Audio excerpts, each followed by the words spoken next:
ಅಂತಂದ್ರೆ ಬಹಳ ಸಿಂಪಲ್ ಆಗಿದೆ.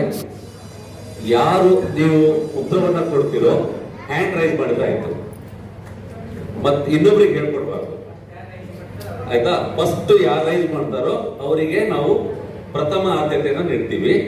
ಅದಾದ್ಮೇಲೆ ಪ್ರಶ್ನೆ ಉತ್ತರ ಸರಿ ಇಲ್ಲ ಅಂದ್ರೆ ನೆಕ್ಸ್ಟ್ ಇನ್ನೊಬ್ರಿಗೆ ಯಾರು ಕೇಳ್ತೀವಿ ಆಯ್ತಾ. ಹಾಗಾಗಿ ನೀವು ಯಾರ್ಯಾರು ಆನ್ಸರ್ ಮಾಡ್ತಾರೋ ಎಲ್ಲದೂ ಕೂಡ ಇಲ್ಲಿ ಟಿಕ್ ಮಾಡ್ಕೊಂಡಿರ್ತೀವಿ. ಪ್ರತಿಯೊಬ್ಬರಿಗೂ ಬಹುಮಾನ ಇದೆ.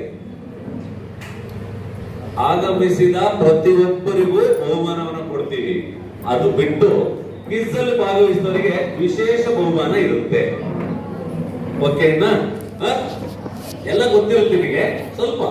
ಆಮೇಲೆ ಯಾರು ಪಟ್ಟ ಅಂತ ಹೇಳ್ಬಾರ್ದು, ಯಾರು ಕೇಳ್ತೀವೋ ಅದಾದ್ಮೇಲೆ ಹೇಳ್ಬೇಕು. ನೀವು ಹೇಳ್ಬಿಟ್ರೆ ಯಾಕೆಂದ್ರೆ ಕೆಲವೊಂದ್ಸಲ ವ್ಯತ್ಯಾಸ ಬರುತ್ತೆ, ಆ ವ್ಯತ್ಯಾಸ ಆಗದ್ ಬೇಡ. ಓಕೆ.